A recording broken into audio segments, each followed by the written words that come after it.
días amigos, bienvenidos a Highway Stories.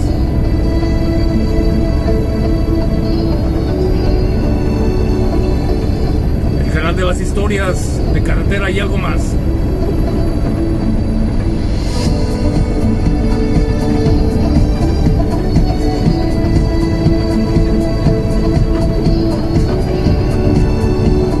Desde la Columbia Británica, en los controles y la voz contigo como siempre, José Manuel Exxon 64. Gracias, buenos días.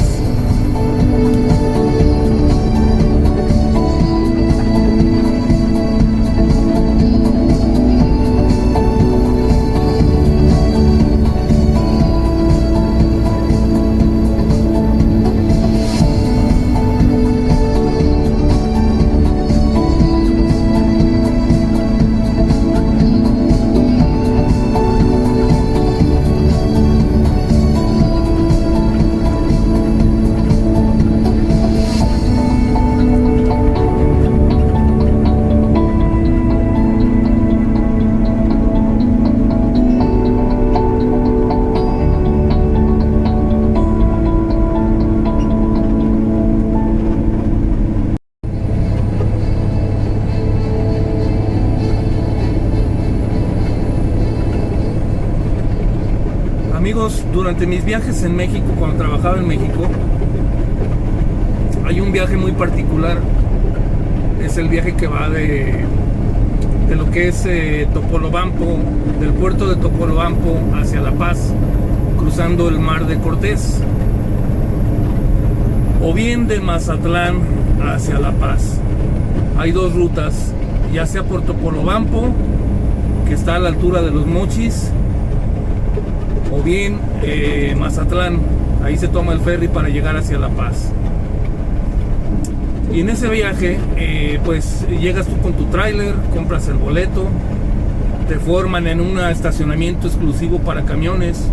Ahí te van poniendo durante algún tiempo, hasta que depende a qué hora llegues, ¿verdad? Si llegas temprano, pues te estacionan en ese lugar hasta que sea la maniobra de subir el tráiler, el camión al barco.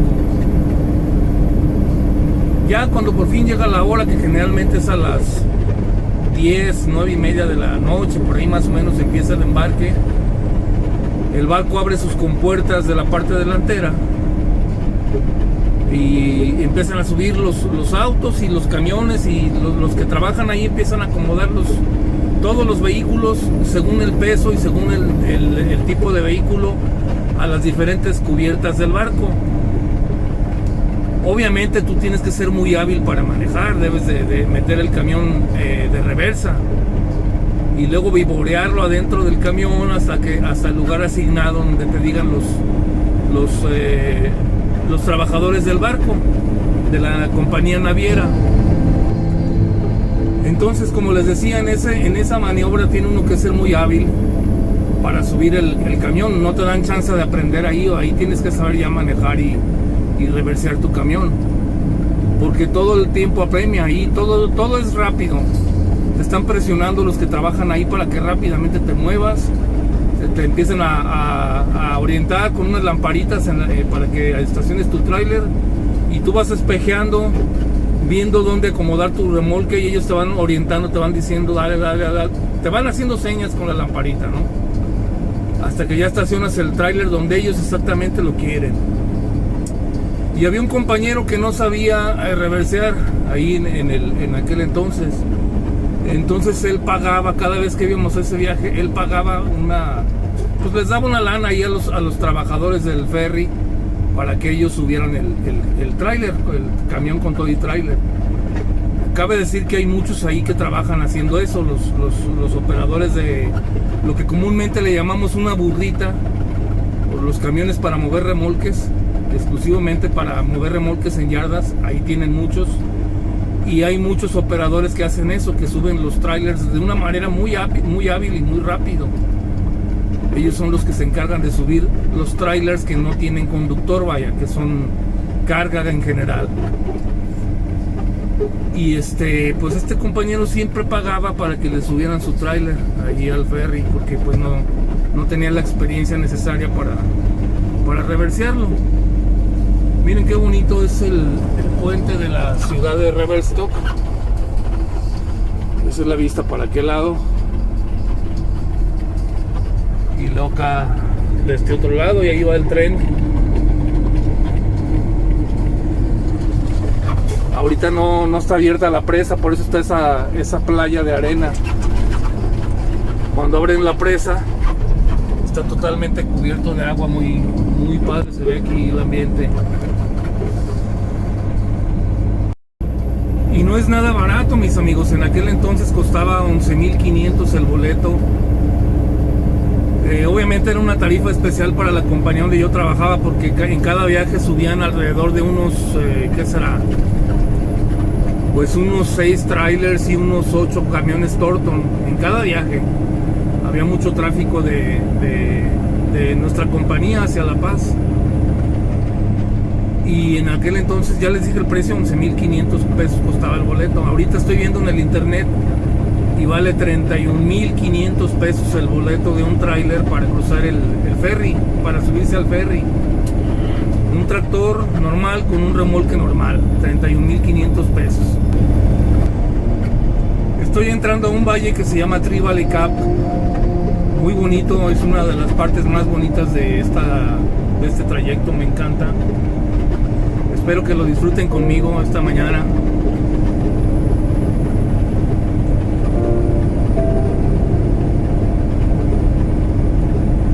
Y es un valle que ahorita de día se disfruta mucho por la vista que tiene.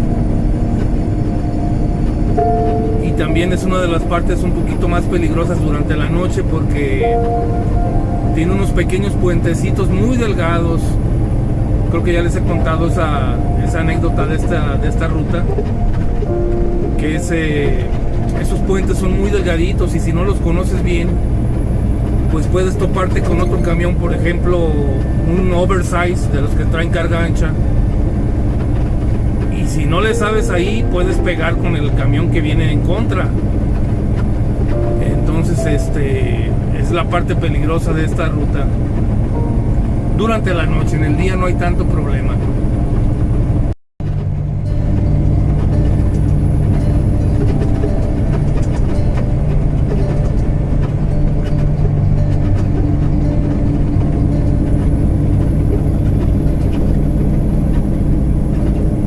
La vía del tren va por la derecha, por aquel túnel que se ve a la derecha. Por ahí va la vía del tren.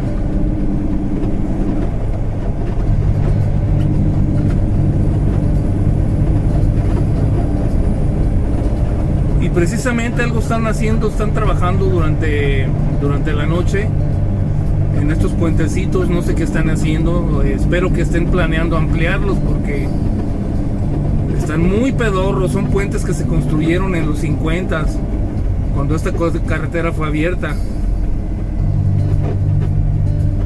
Y pues como les digo, son puentes muy peligrosos en la noche, cuando hay nieve, que está totalmente nevado, o que hay neblina, o que está nevando.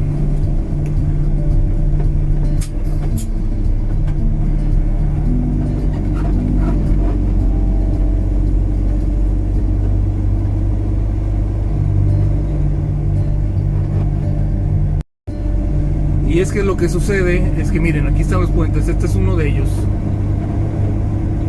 Cuando está nevado, que hay mucho hielo, black ice, mucha nieve caída, de los dos lados se forma una como banqueta de hielo, y ahí se va quedando, se va acumulando. Entonces el puente todavía se hace un poquito más delgado por esa banqueta de hielo que se junta aquí. Entonces hay que entrarle con mucho cuidado en la noche, y aquí raramente le bajan la velocidad. Todo el mundo entra, pero sí como loco. Esa es la razón por la cual esta carretera tiene esta particularidad de ser peligrosa durante la noche.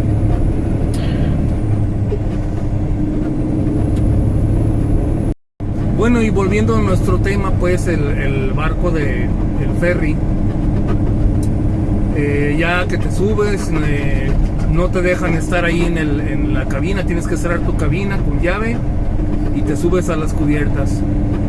Tu boleto incluye un camarote con 4 camas, Y obviamente siempre nosotros viajamos en grupos con otros operadores y pues ya te meten ahí, los cuartos son muy limpios, hasta esos están bien limpios, las sábanas muy limpias, se puede uno bañar ahí a bordo del barco y tienen un restaurante, un bar ahí donde hay música en vivo durante el viaje, ¿no? En la noche.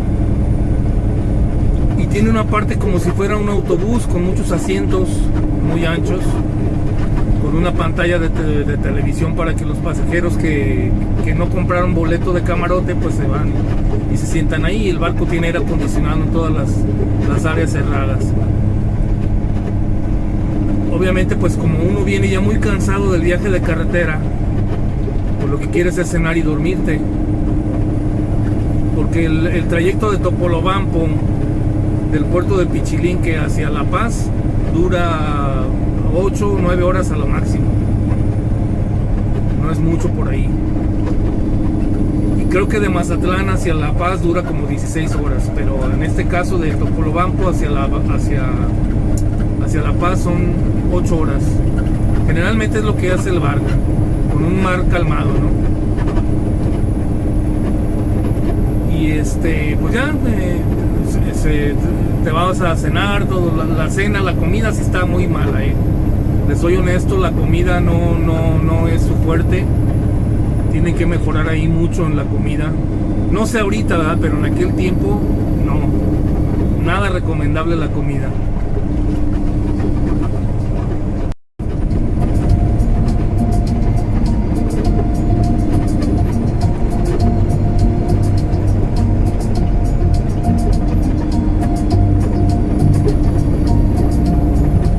Es un hotel de, pues podría decirse de montaña.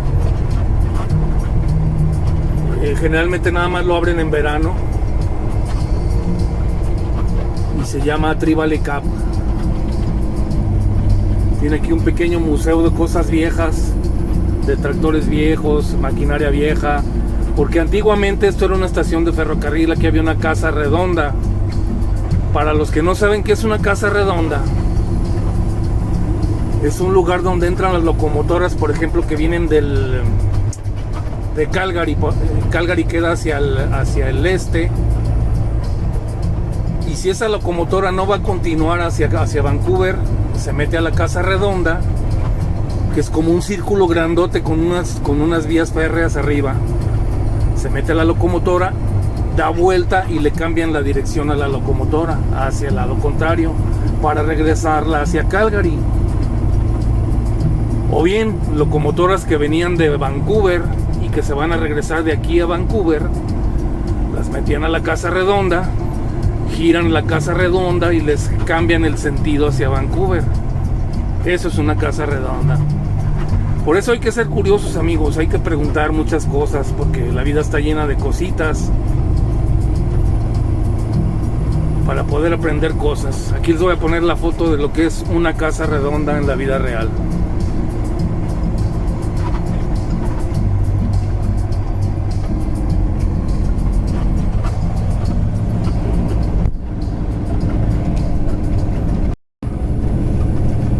Miren, aquí está otro puentecito de los que les comento. Están bien limitados.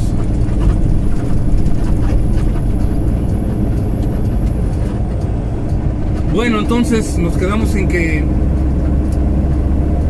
ya la comida no es muy buena ahí en el ferry. Y cuando ya va amaneciendo, el barco llega a La Paz. Empieza a llegar a lo que es el puerto de Pichilinque en La Paz, y a lo lejos se empieza a ver una lanchita que viene a encontrarse con el barco, una lancha de motor, una lancha muy grande, y se le empieza a arrimar al barco hacia el lado de estribor o babor.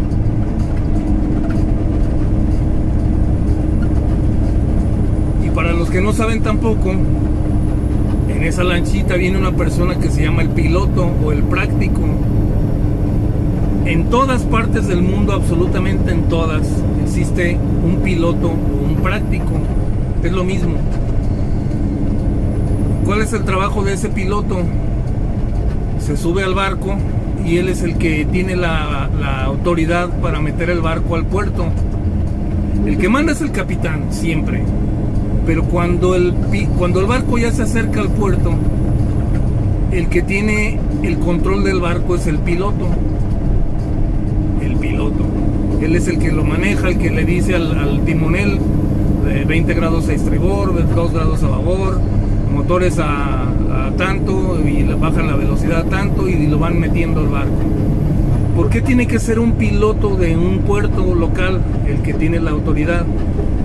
Porque los pilotos todos los días tienen acceso a información de dónde fue dragado el canal por donde entra el barco.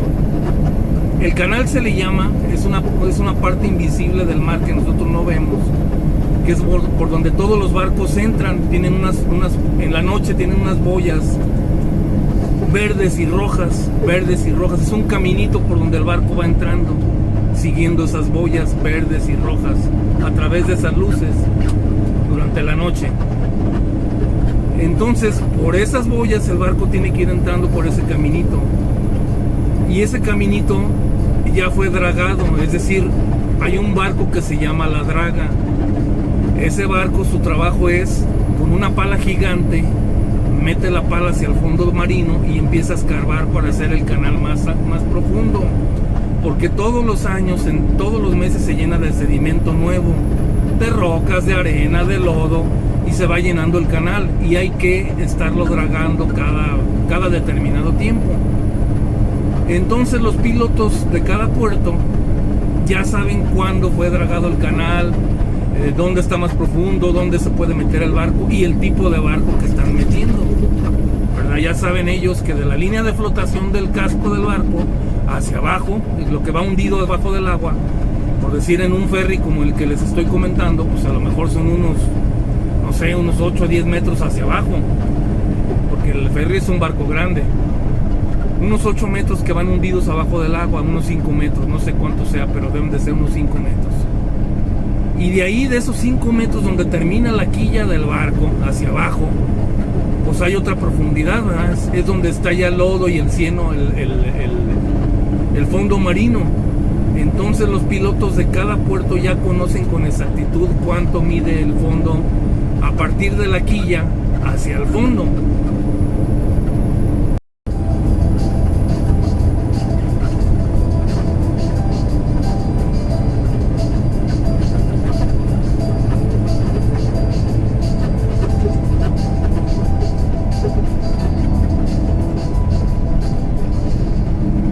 Bueno, entendiendo bien ya eso que les acabo de explicar de lo que es la quilla del barco y el fondo marino, ya podemos darnos una idea de cuál es el trabajo real del práctico, del piloto, en la noche o en el día. Entonces, cuando ya el piloto llega hasta el puerto y que el barco se amarra, pues ya, ahí terminó su responsabilidad y el barco ya está amarrado.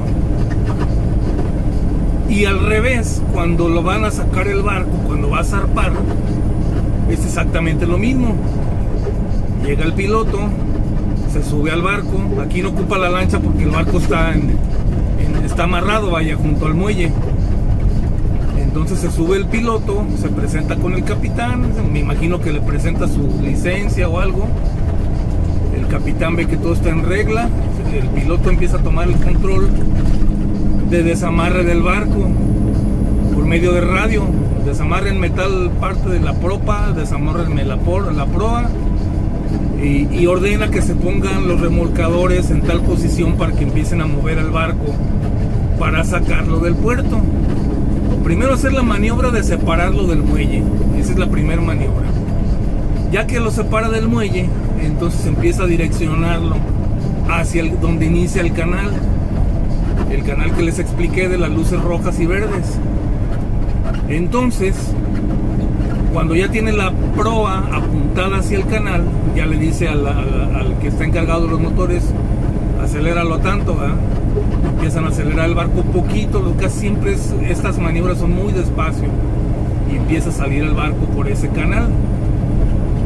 El piloto también debe de conocer las corrientes marinas, la temporalidad del año, porque no siempre en el año son las mismas corrientes. Entonces él debe de saber las corrientes marinas, hacia dónde va el viento, cómo está soplando el viento, a cuántos nudos sopla el viento, de dónde viene, hacia dónde va. Toda esa información la debe traer el piloto en su iPad, porque ahorita pues ya traen todo muy moderno. En un iPad ahí traen la información, y con esa información él ya combinada con la velocidad del barco, él ya debe de saber a qué velocidad debe de sacar el barco del puerto. Lo mismo sucede en el canal de Panamá. Cuando llegan los barcos por la parte del océano Pacífico o Atlántico, de cualquier lado que vengan, hay pilotos de los dos lados que son pilotos panameños, y ellos son los únicos encargados de meter el barco primero a las lagunas que tiene el canal de Panamá y después a donde ya están las esclusas. Los pilotos panameños, así sea un portaaviones de la Marina de Guerra de Estados Unidos o un submarino nuclear, no lo puede meter, no lo puede cruzar el capitán de dichas embarcaciones. Tiene que ser un piloto por fuerza, son reglas internacionales. Aquí está otro puente, miren. Entonces, yo he visto videos en el YouTube donde los pilotos panameños se suben a un submarino nuclear y ellos son los encargados de hacer la maniobra de cruzar el barco. Ahí duran como 8 o 10 horas también en cruzar todo el canal de Panamá. Y es lo mismo, porque también ahí tiene que ver dragas trabajando, abriendo el canal, lo que es donde está no la parte de las esclusas, porque esa nunca cambia, la profundidad en las esclusas. Me refiero a las lagunas que están antes de entrar a las esclusas. También hay canales ahí con luces rojas y verdes para que los barcos pasen por ahí, para que se vayan arrimando, acercándose hacia las esclusas.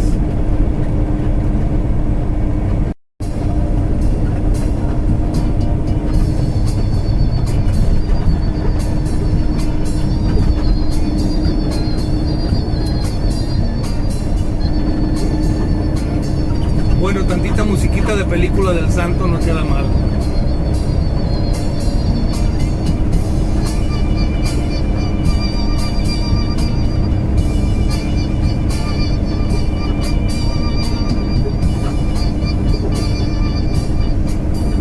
Bueno, ustedes recuerdan cuando hace algunos 3 años más o menos, o 2 años, cuando se atoró un barco con portacontenedores Evergreen, creo que se llamaba, allá en el canal de Suez. Fue exactamente lo mismo. Ahí un piloto lo va cruzando el barco, ahí hubo un error de viento y de velocidad y el barco quedó atorado en el canal, la popa hacia un lado y la proa enterrada en el lodo del otro lado. ¿Y qué fue lo que ocasionó ese retraso de ese barco ahí? Pues miles de millones de dólares en pérdidas, porque todos los barcos tuvieron que rodear el cuerno de África para llegar a su destino. Los barcos que venían de China, que iban hacia el puerto de Algeciras en España, pues tuvieron que rodear toda África, todo el cuerno de África, para poder llegar a su destino. Y imagínense en gasto de combustóleo, de tiempo y de todo, ¿no? Fue una pérdida millonaria pues eso afectó al mundo, la economía del mundo en realidad.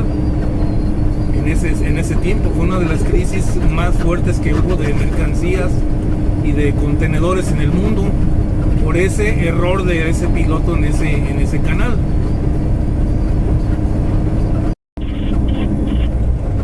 El pasado fin de semana, mis amigos, hubo una tragedia en el puente de Brooklyn, en Estados Unidos. Como ustedes saben, el buque escuela mexicano Cuauhtémoc se fue a la deriva sin control de reversa y fue a estrellarse los 3 mástiles contra la parte superior del puente, perdiendo la vida 2 marineros jóvenes, una chica y un chico, alrededor de los 23 años, que se vieron truncadas sus ilusiones y sus sueños en ese terrible accidente. Esa es la razón por la cual me gustó empezar el video hablando de cuál es el trabajo de los pilotos marinos.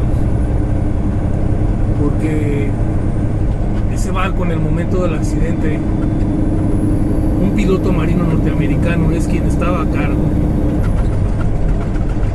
Y lo más triste de esta historia es toda la serie de sandeces y de estupideces que se vieron en las redes sociales por parte de los comentócratas y periodistas mexicanos, pseudo periodistas, que no voy a decir su nombre para no darles importancia, pero uno de ellos ahorita es youtubero, porque ya lo corrieron de la cadena donde trabajaba en esta de Grupo Imagen. Su hijo también ya no tiene programa, ya lo corrieron por mentiroso, y su hija también ahora está ahí también con él. Entonces es una familia completita. Nada más les voy a dar una pista: su papá buscaba ovnis en los 70s, en los 80s. Una serie de sandeces de esta familia de estúpidos, opinando unas verdaderas sandeces. Y para mí no son periodistas, ya perdieron toda credibilidad. Pensar que en los 90s era referencia en el mundo del gran periodismo, entre comillas, y ahorita no es más que un donadie, un verdadero enano de la información, este personaje. Pero bueno, esa es la razón por la cual decidí empezar este video con esa historia, porque si un simple camionero como yo más o menos conoce de cómo es eso de los barcos y de los pilotos marinos, y seguramente también mis amigos cuando el práctico o el piloto marino ordenó desamarrar el barco, a lo mejor las máquinas estaban apagadas. Y un barco no es lo mismo que un coche. Un coche tú lo enciendes, le metes primera y en ese momento el carro avanza hacia adelante o hacia reversa, ¿no? No duras ni siquiera 3 segundos cuando el motor ya está encendido. Un barco no. Tiene una serie de procesos para encender las máquinas, una serie de procesos que son tardados. Se lleva unos 3-4 minutos hacer esa maniobra. Y según las noticias dicen que el barco tuvo entre 80 y 90 segundos que se le fue al piloto marino, se le desbocó el barco con la corriente. Entonces yo creo que la situación va por ahí. Porque esa es otra de las sandeces que leí en las redes sociales, que dicen la gente que no sabe muy bien. Un velero, que sea un velero como este, que es un velero antiguo, pero está modernizado de alguna manera, porque también tiene máquinas diésel muy modernas. Y muchas críticas dicen: ¿cómo es posible que todavía en la actualidad se enseña a los marineros a navegar en barcos tan viejos de velas? Esa es la mejor manera. En todo el mundo existen escuelas de navegación a vela, porque es la manera más pura de enseñarse a navegar. Los enseñan primero a navegar con velas y después a navegar también con los motores del barco. El barco tiene equipos muy modernos de GPS y todo eso, como cualquier barco moderno, a pesar de que tiene velas. Y así son todas las escuelas, todos los barcos escuela del mundo son de ese tipo. Pero el Cuauhtémoc es un barco que se había ganado muchos premios a nivel mundial por lo bonito que es el barco, lo bien conservado que está. España también tiene otro, Estados Unidos creo que también tiene uno, la Guardia Costera, Alemania, etcétera, ¿no? Muchas escuelas marinas del mundo, las más reconocidas, sus barcos son parecidos al Cuauhtémoc. Sí, en los videos en las redes sociales se ve que hay un remolcador va pegado, pero pues en 90 segundos no alcanzan a amarrarlo, ¿verdad? Y mucho menos a frenar el barco, porque el barco ya venía con cierta velocidad de reversa. Aquí en Vancouver cada mes aproximadamente llega un barco que viene de Asia con vehículos nuevos. Esos barcos les dicen rorros, no sé por qué, pero bueno, su carga son puros vehículos. Y siempre que me toca observar cómo entra por el río Fraser, veo que viene un remolcador amarrado por la popa y otro por la proa. Y ahí van cuidando la velocidad del barco, van auxiliando al práctico para cuidar la velocidad. el práctico le dice al remolcador de popa, por ejemplo, fréname, y pues lo frena el remolcador el que va atrás, ¿verdad? Para llegar a hacer la maniobra y no tener accidentes. La distancia de donde estaba el Cuauhtémoc hacia el puente de Brooklyn pues era relativamente corta. Esperemos que las autoridades pronto nos den una información concisa de lo que sucedió.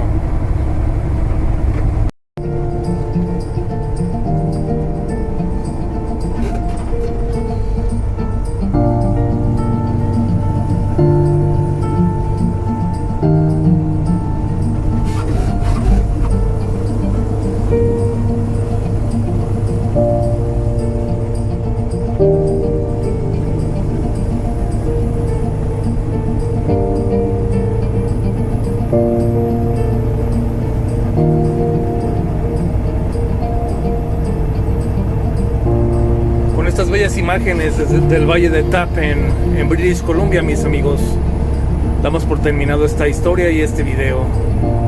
Espero les haya gustado.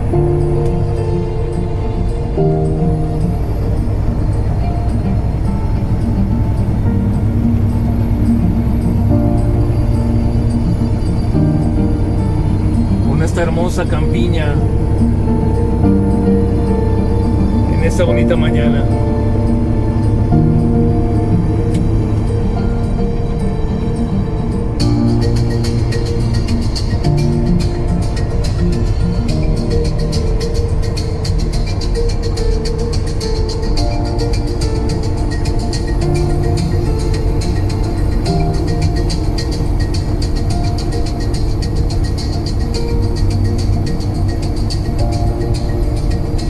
Siempre en los controles, en la voz contigo, José Manuel Exxon 64. Gracias por acompañarme en Highway Stories. Pronto nos encontraremos por ahí en algún otro video, en otra historia. Gracias. Hasta pronto.